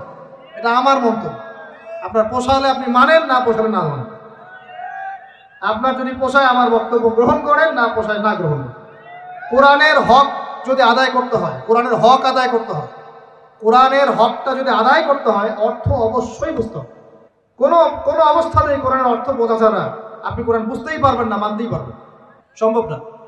আমি একটা এক্সাম্পল, অনেক এক্সাম্পল দিয়েছি এর আগের লেকচারগুলোতে, একটা খালি বলছি। আপনি মনে করেন আমি আপনার সামনে একটা আয়াত তেলাওয়াত করলাম, বিসমিল্লাহির রহমানির রহিম, আলহাকুমুত তাকাসুর হাত্তা যুরতুমুল মাকাবির কাল্লা সাওফা তা'লামুনা সুম্মা কাল্লা সাওফা তা'লামুন কাল্লা লাউ তা'লামুনা ইলমাল ইয়াকিন লাতারাউন্নাল জাহিম সুম্মা লাতারাউন্নাহা আইনাল ইয়াকিন সুম্মা লাতুসআলুন্না ইয়াওমাইযিন আনিন নাঈম। আমাকে অর্থ বলেন, কি বুঝলেন এই সূরা থেকে? আপনি কি বুঝলেন? আব্দুল্লাহ ভাই কি বুঝলেন? আব্দুর রহমান ভাই কি বুঝলেন? আপনি বুঝছেন, তেলাওয়াতটা সুন্দর ছিল। হুজুর সুর দিয়ে বলে না, এমনি এমনি বলেছে। আর যদি সুর করে পড়তাম, সুরটা শুনে বলতেন সুরটা ভালো ছিল। আপনি এতটুকু হেদায়েত পেয়েছেন। কিন্তু যে ব্যক্তি, এখানে যারা মাদ্রাসার ছাত্র উলামা ইকরাম যারা আছেন, তারা এই আয়াতের গভীরে ঢুকে এর শিক্ষাটা নিতে পেরেছে। যখনই আমি তেলাওয়াত করেছি আলহাকুমুত তাকাসুর হাত্তা যুরতুমুল মাকাবির, যে কোরআনের অর্থ জানে তার কলিজার মধ্যে একটা ধাক্কা লেগে যায়। জিজ্ঞেস করে দেখেন, আল্লাহ পাক বলেছেন প্রাচুর্যের মোহ তোমাদেরকে মহাচ্ছন্ন করে রেখেছে। দুনিয়ার এই প্রাচুর্যের মোহ, তোমরা এর মধ্যে ডুবে গেছো, মহাচ্ছন্ন করে রেখেছে। যতক্ষণ না তোমরা কবরে যাচ্ছ, কখনো নয়, শীঘ্রই তোমরা জানতে পারবা। অপেক্ষা করো, শীঘ্রই জানতে পারবা। তোমাদেরকে অবশ্যই জাহান্নাম দেখানো হবে এবং কিয়ামতের মাঠে অবশ্যই তোমাদেরকে নিয়ামত সম্পর্কে জিজ্ঞেস করা হবে। যে এই অর্থটা বুঝলো, জানলো, তার তার কলিজার মধ্যে কোরআনের মর্মটা নাজিল হয়ে গেল না? সে কোরআনের হকটা কি বেশি আদায় করলো না আপনার চাইতে? সে কোরআনের শিক্ষা অর্জন করতে পারলো না? এখন এই আয়াতের উপর আমল করলেই তো তার জীবন সফল। এখন বলেন, অর্থ বোঝার দরকার আছে কি নাই? এইভাবে প্রতিটা আয়াত যে ব্যক্তি জানে, সে তার জীবনটাকে সুন্দর করে গোছাতে পারবে না? সে দুনিয়া আখিরাতে সফল হবে না আমি হব? নিঃসন্দেহে সে ব্যক্তি সফল হবে যে কোরআনের এবং সুন্নাহর অর্থ জানে এবং বোঝে, আমল করে। আল্লাহ পাক আমাদের সবাইকে কোরআনের অর্থ বোঝার তৌফিক দান। এখন প্রশ্ন হচ্ছে কিভাবে বুঝবেন? মাদ্রাসায় পড়তে পারলে আপনি অটোমেটিকলি বুঝে যাবেন। তবে অনেক মাদ্রাসাতে পড়েও কিন্তু অনেকে অর্থ বোঝে না, এমনও আছে কিন্তু মানুষ। এটা তাদের সমস্যা, মাদ্রাসার সমস্যা না। মাদ্রাসায় পড়ানো হয় ঠিকই, ওই যে ফাঁকিবাজ স্টুডেন্ট থাকে কিছু। আবার অনেকে জেনারেল লাইন থেকে পড়েও কিন্তু অর্থ বুঝতে পারে, সুযোগ আছে। আল্লাহ পাক এটা খাস করে দেন নাই কিছু মানুষের জন্য, এটা সবার জন্য কোরআন। এখন পদ্ধতি কি? আরবি ব্যাকরণ শিখতে হয়, আরবি ভাষা জানতে হয় এবং ক্লাসিক্যাল মাদ্রাসার কিছু কিতাব পড়তে হবে। এগুলো যদি পড়তে না পারেন, কমপক্ষে একটা বিশুদ্ধ তাফসীর বাসায় কিনে রমজান মাসে পড়া শুরু করুন। তাফসীর ইবনে কাসির নাম শুনেছেন? বাসায় কিনেন। মারিফুল কোরআন নাম শুনেছেন? বাসায় কিনেন। তাফসীরে জালালাইন নাম শুনেছেন? বাসায় কিনেন। কিনে পার ডে আপনি 10টা করে আয়াত পড়া শুরু করেন অর্থ সহ। ইনশাআল্লাহ 1 বছরের মধ্যে আপনি কোরআনের অর্থ বুঝে ফেলবেন। বুঝে না ফেলেন, আপনার ধারণা হবে কোরআনে কি লেখা আছে, একটা ধারণা হবে যে কোরআনে কি আছে। আপনি কোরআন সম্পর্কে অজ্ঞ এবং অন্ধ থাকবেন না। আল্লাহ পাক আমাদের সবাইকে কোরআনের হক আদায় করার তৌফিক দান করুন। এরপরে কাজ হচ্ছে কোরআনের আদেশগুলো মেনে চলা। কোরআনে আল্লাহ যত আদেশ দিয়েছেন সবগুলো মেনে চলা, একই সাথে আল্লাহ যত নিষেধ করেছেন নিষেধগুলোকে বর্জন করা। এই কাজগুলো করার পর আমরা যখন কোরআনের দাওয়াত মানুষের কাছে পৌঁছে দিব, ইনশাআল্লাহ আবু জেহেলের সমাজ পরিবর্তন হয়ে মুহাম্মদ সাল্লাল্লাহু আলাইহি ওয়াসাল্লামের সমাজ হবে ইনশাআল্লাহ। এই কারণেই রমজান মাসে কোরআন নাজিল হয়েছে।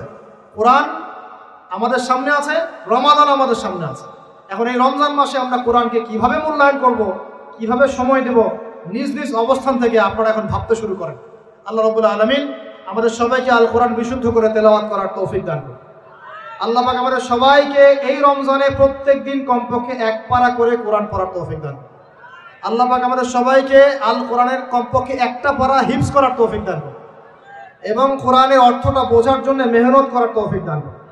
আল্লাহ পাক আমাদের সবাইকে কোরআনের আদেশ মেনে চলার তৌফিক দান করেন, নিষেধগুলোকে ছেড়ে দেওয়ার তৌফিক দান করেন এবং কোরআনের দাওয়াতটা মানুষের ঘরে ঘরে পৌঁছে দেওয়ার তৌফিক দান করেন। আগে নিজের উপর বাস্তবায়ন করব, তারপর পরিবার, তারপর সমাজ ইনশাআল্লাহ। এবং নিজে একা একা নয়, সবাইকে নিয়ে ইসলাম পালন করব। ইনশাআল্লাহ আবু জেহেলের সমাজ পরিবর্তন হয়ে মুহাম্মদ সাল্লাল্লাহু আলাইহি ওয়াসাল্লামের আদর্শের সমাজ হবে ইনশাআল্লাহ, আজ হোক আর কাল হোক। আল্লাহ পাক আমাদের সবাইকে কবুল করে নিন, বলি আমিন। সুস্থ শরীরে